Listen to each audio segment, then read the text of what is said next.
Voilà, gloire à Dieu. Je fais cette vidéo par rapport à la demande des frères. Que Dieu les bénisse. Et ce soir, le message que je voudrais vous apporter, ça serait sur l'inquiétude.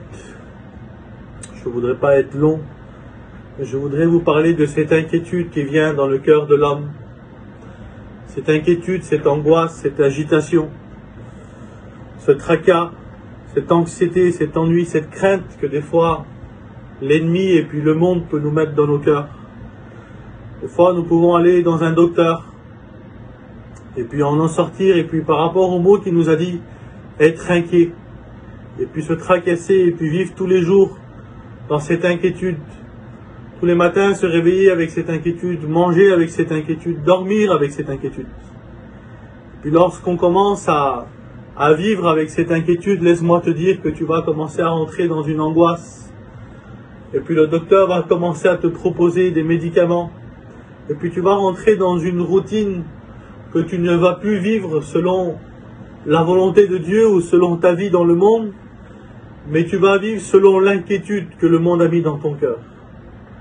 Et je voudrais qu'on puisse voir dans la Bible ce que nous dit la Bible par rapport à l'inquiétude.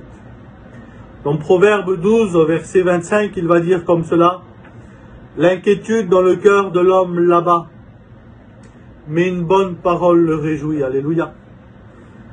Et je voudrais voir avec vous que veut dire le mot inquiétude. Le mot inquiétude va dire premièrement une personne qui n'a pas le repos moral, avoir un état de tourment, ne jamais être content dans l'état qu'il se trouve, manque de tranquillité, soucis, tracas, angoisse, anxiété, ennui, crainte, agitation et troublé. Un seul mot veut dire un peu plus que 15 mots.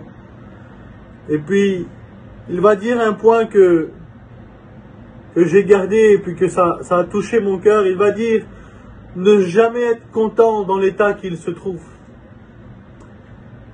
Et puis j'aimerais te dire qu'aujourd'hui tu ne trouves plus la tranquillité dans l'état que tu te trouves. Tu n'es plus content, même que si tu as de l'argent, tu ne seras jamais content parce que tu en voudras toujours plus. Si tu n'en as pas, tu voudras être comme l'autre qui en a beaucoup. Si tu as une grande maison, tu voudras une plus grande. Et puis si tu en as une grande, tu voudras une plus petite. Ça, c'est dans le monde. Et puis, la Bible signifie que l'inquiétude dans le cœur de l'homme l'abat. C'est-à-dire que dans le monde, tout ce que tu trouveras et tout ce qui mettra l'inquiétude dans ton cœur, il aura un seul point. Et un seul but. C'est de t'abattre spirituellement. De te faire croire que tu es allé trop loin. De te faire croire que toi, tu n'as plus le droit de prier. De te faire croire que toi, tu n'as plus le droit d'écouter des cantiques. Mais la Bible va dire qu'une seule parole, et ce soir, c'est cette parole-là que je voudrais te parler, peut réjouir ton cœur, peut te ramener la paix quand tu vas dormir, peut te ramener le sourire quand tu vas être avec tes amis.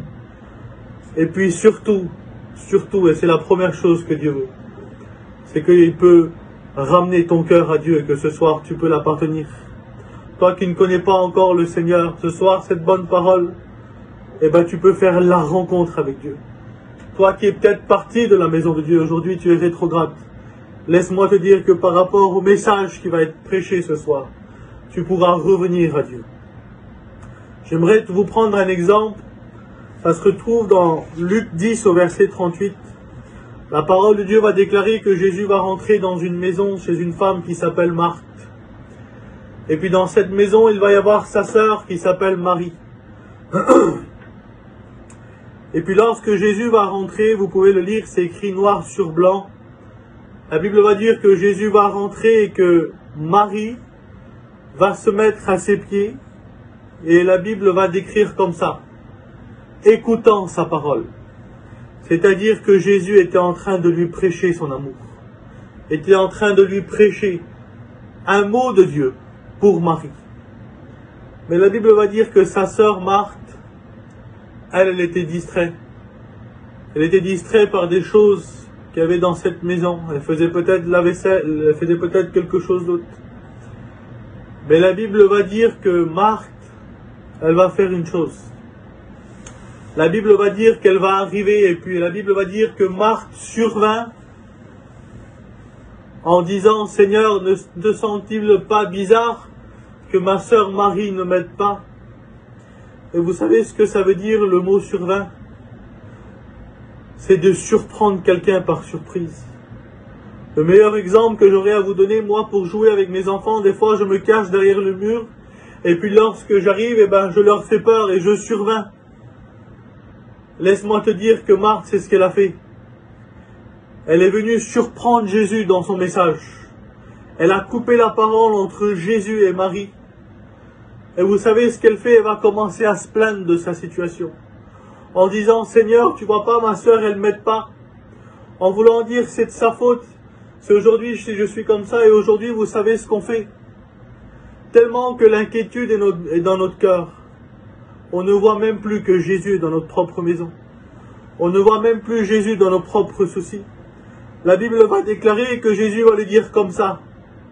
Marthe, Marthe, tu t'inquiètes et tu t'agites pour beaucoup de choses. Mais c'est Marie, ta sœur, qui a la bonne part. Et aujourd'hui, la bonne part, c'est de rester au pied de Jésus. De venir au pied de Jésus. De se repenttre de ses péchés. De dire, Seigneur, je te demande pardon.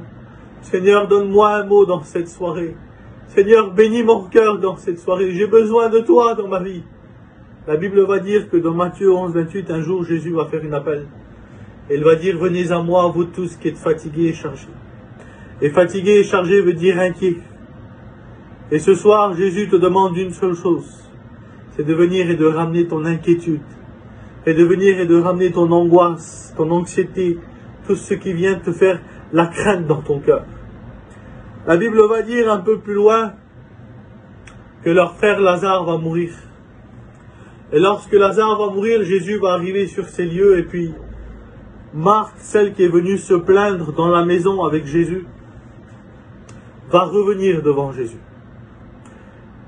Et puis elle va se plaindre encore. Mais elle va se plaindre debout devant Dieu. Elle va dire, Seigneur, si tu étais là, mon frère Lazare ne serait pas mort. Et puis Jésus va lui répondre. Il va lui dire, ne t'ai-je pas dit que si tu crois, tu verras la gloire de Dieu. Et puis, un petit peu plus loin, nous allons voir que Marthe, elle va appeler sa sœur. Et puis la Bible va dire qu'elle appela sa sœur secrètement. Vous savez pourquoi? Parce que lorsque tu as la crainte dans ton cœur, et que tu n'entends plus Jésus dans ta maison, laisse-moi te dire que lorsque tu vas partir chez un frère, chez une sœur, pour toi, ça ne sera rien de pouvoir mentir, et de pouvoir dire des choses faussement, de pouvoir mentir sur une sœur, de pouvoir mentir sur un frère, de pouvoir parler sur les autres. Vous savez pourquoi? Parce que l'inquiétude dans le cœur de l'homme, là-bas. Et lorsque tu laisses cette inquiétude, tu vas faire des choses qui ne sont pas à la gloire de Dieu. Tu vas pouvoir mentir, tu vas pouvoir faire des choses qui ne sont pas à la gloire de Dieu. Pourquoi? Parce que l'ennemi, en toutes ces choses-là, va pouvoir se servir de cela pour pouvoir te tuer spirituellement. Mais la Bible va déclarer que Marie, celle qui était au pied de Jésus, dans la maison et qui écoutait sa parole, elle est venue devant Dieu, devant Jésus. Et première chose qu'elle va faire, vous savez ce qu'elle va faire? Elle va se mettre à genoux devant lui. Parce qu'elle savait devant qui elle se trouvait. Elle va faire la même plainte que sa sœur. Elle va dire, Seigneur, si tu serais là, mon frère ne serait pas mort. Mais vous savez, Marie, excusez-moi, elle, quand elle était dans la maison, la Bible dit que l'inquiétude dans le cœur de l'homme là-bas, mais une bonne parole le réjouit. Lorsque Marie était dans la maison au pied de Jésus, écoutant sa parole, vous savez ce qu'elle a fait? Elle a reçu cette bonne parole qui réjouissait son cœur. Et à cause de cette réjouissance, lorsqu'elle était dans le problème que son frère est mort, vous savez ce qu'elle a fait? Elle s'est mise à genoux devant Dieu. Vous savez, il y a une différence de se plaindre debout devant Dieu, c'est-à-dire que tu te crois plus grand que Dieu. Mais lorsque tu te plains à genoux devant Dieu, que tu sois à genoux vraiment ou dans ton cœur, laisse-moi te dire que tu vois Jésus plus grand que ton problème. Lorsque Marie va parler, la Bible va dire que Jésus frémissait dans son cœur. En voulant dire qu'il avait des frissons. Vous savez pourquoi? Parce que malgré qu'elle s'est plainte, dans son cœur c'était comme une prière. Et Jésus, ça lui faisait du bien. Jésus aimait Marie. La Bible va dire que lorsque Marie va parler, vous savez ce qu'il va lui répondre? Il ne va pas lui répondre comme Marthe en lui disant « Ne t'ai-je pas dit que si tu crois, tu verras ?» Non. Elle va lui dire « Où est-ce que vous l'avez mis ?» Parce que laisse-moi te dire une chose. Lorsque tu viens devant Dieu et que tu sais que Dieu est plus grand que tes problèmes, tu sais ce que Jésus va te dire? Il va te dire « Alors montre-moi où est-ce que est ton problème. Où est ton tracas? Qu'est-ce qui te dérange? Qu'est-ce qui vient te faire peur pendant la nuit, pendant le jour? Qu'est-ce qui vient te tracasser? Qu'est-ce qui vient afin que tu te donnes de l'angoisse dans ton cœur? » Et puis elle va aller et puis il va lui montrer. Il va arriver devant le tombeau et puis Jésus va dire une chose. Il va lui dire « Enlevez la pierre. » Vous savez pourquoi qu'il va dire « Enlevez la pierre » ? Enlever la pierre, c'est parce qu'il y a aussi la part de l'homme. Et ta part à toi ce soir, c'est d'enlever cette pierre que l'inquiétude a mis dans ton cœur. Cette pierre que tu ne laisses plus les mots de Dieu venir agir dans ta vie. Tu crois en Dieu, tu sais qu'il est, tu sais qu'il existe, tu sais que c'est vrai. Mais à cause de l'inquiétude qui s'est mise dans ton cœur, tu commences à être agité, tu commences à ne plus croire aux mots qu'on te dit. Mais laisse-moi te dire une bonne parole aujourd'hui. La bonne parole, c'est d'enlever cette pierre. Et puis lorsqu'ils ont enlevé cette pierre, le miracle va être fait. Alléluia. Jésus va dire, Lazare sort. Et Lazare sortit. Gloire à Dieu. Et ce soir, afin que tu puisses sortir de ton inquiétude, Jésus te demande de sortir de ton inquiétude. Jésus te demande de sortir de ton angoisse. Tu vas me dire, Dylan, c'est bien beau, mais tu ne sais pas ce que je vis. Comment je pourrais faire? Ben, réponds à l'appel que Dieu a fait dans Matthieu 11, 28. Il va dire, venez à moi, vous tous qui êtes fatigués et chargés, car moi, l'Éternel, je vous donnerai du repos. Tu sais, dans Marc 5, 25, il y a une femme qui était malade depuis 12 ans. Elle est partie, elle a dépensé tout ce qu'elle avait. Mais il y avait une inquiétude dans son cœur, parce qu'à chaque fois qu'elle sortait d'un docteur, ben, elle n'était toujours pas guérie. Mais la Bible va dire qu'un jour, elle a entendu parler de Jésus. Et dans son cœur, elle s'est vue déjà à genoux avant d'arriver. Elle a dit, si seulement je pouvais toucher le bord de son vêtement. Vous savez, pour toucher le bord de quelque chose, il faut se mettre à genoux. Et aujourd'hui, dans ton cœur, il faut que tu te vois à genoux devant Dieu. Alors la solution pour que tu puisses t'en sortir de cette inquiétude, prie dans ton cœur et vois-toi à genoux dans ton cœur. Je voudrais prier pour vous en cette soirée. Seigneur, je loue et je bénis ton nom, Débla Modèle. Merci pour ta parole qui a été prêchée, Débla Modèle.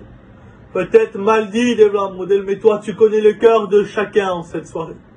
Tu vois ceux et celles qui vont écouter ce message par rapport à la page Facebook, par rapport, Débla Modèle, à tous ces sites qui peuvent se trouver, Débla Modèle.